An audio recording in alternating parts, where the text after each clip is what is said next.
Please be ready for dictation of an exercise number 22 from Progressive Magazine of May 2023.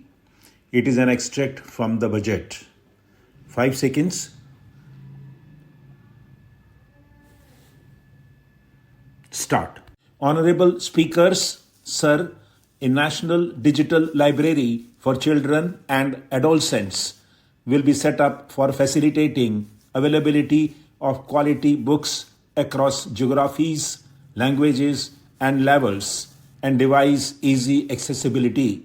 States will be encouraged to set up physical libraries for them at panchayat and ward levels and provide infrastructure for accessing the National Digital Library resources. Additionally, to build a culture of reading and to make up for pandemic time learning loss, the National Book Trust, Children's Book Trust, and other sources will be encouraged to provide and replenish non-curricular titles in regional languages and English to these physical libraries.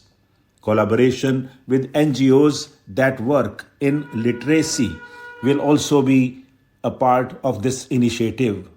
To inculcate financial literacy, financial sector regulators and organizations will be encouraged to provide age-appropriate reading material to these libraries. Prime Minister Vajpayee's government had formed the Ministry of Tribal Affairs and the Department of Development of Northeast Region. To provide a sharper focus to the objective of reaching the last mile, our government has formed the Ministries of Ayush, Fisheries, Animal Husbandry and Dairying, Skill Development, Jal Shakti and Cooperation. Building on the success of the Aspirational Districts program, the government has recently launched the Aspirational Blocks program covering 500 blocks for saturation of essential government services across multiple domains such as health, nutrition, education, agriculture, water resources, financial inclusion, skill development, and basic infrastructure. To improve socio-economic conditions of the particularly vulnerable tribal groups, Pradhan Mantri Development Mission will be launched. This will saturate families and habitations with basic facilities such as safe housing, clean drinking water and sanitation, improved access to education, health and nutrition, road and telecom connectivity, and sustainable livelihood opportunities. An amount of rupees 15,000 crore will be made available to implement the mission in the next 3 years under the Development Action Plan for the Scheduled Tribes. The outlay for PM Awas Yojana is being enhanced by 66% to over 79,000 crore.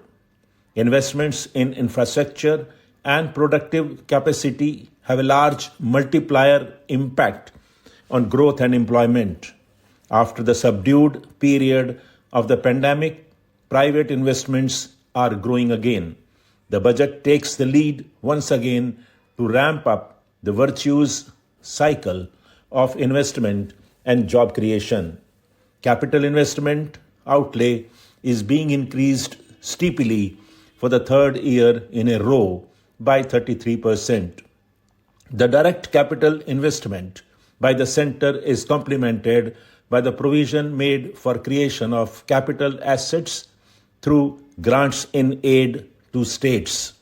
The effective capital expenditure of the center is budgeted at Rs 13.7 lakh crore, which will be 4.5% of GDP.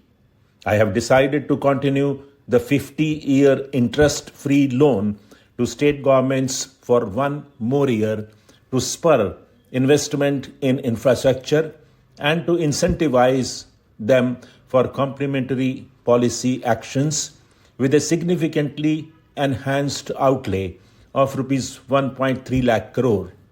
The newly established Infrastructure Finance Secretariat will assist all stakeholders for more private investment in infrastructure, including railways, roads, urban infrastructure, and power, which are predominantly dependent on public resources.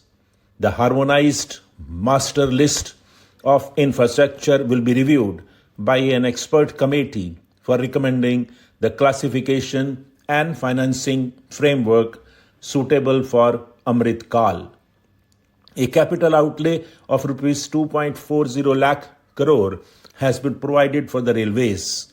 This highest ever outlay is about 9 times the outlay made in 2013-14. 100 critical transport infrastructure projects for last and first mile connectivity for ports, coal, steel, fertilizer and food grains sectors have been identified. They will be taken up on priority with investment of rupees 75,000 crore, including rupees 15,000 crore from private sources. 50 additional airports, heliports, water aerodromes, and advanced landing grounds will be revived for improving regional air connectivity. States and cities will be encouraged to undertake urban planning, reforms, and actions to transform our cities into sustainable cities of tomorrow. This means efficient use of land resources, adequate resources for urban infrastructure, transit-oriented development, enhanced availability and affordability of urban land, and opportunities for all. Through property tax governance, reforms and ring fencing, user charges on urban infrastructure, cities will be incentivized to improve their credit worthiness for municipal bonds. Like the RIDF, an Urban Infrastructure Development Fund will be established through use of priority sector lending shortfall. This will be managed by the National Housing Bank and will be used by public agencies to create urban infrastructure in Tier 2 and Tier 3 cities. States will be encouraged to leverage resources from the grants of the 15th Finance Commission as well as existing schemes to adopt appropriate user charges while accessing the UIDF. We expect to make available rupees 10,000 crore per annum for this purpose. All cities and towns will be enabled for 100% mechanical desludging of septic tanks and sewers to transition from manhole to machine hole mode. Enhanced focus will be provided for scientific management of dry and wet waste. Stop.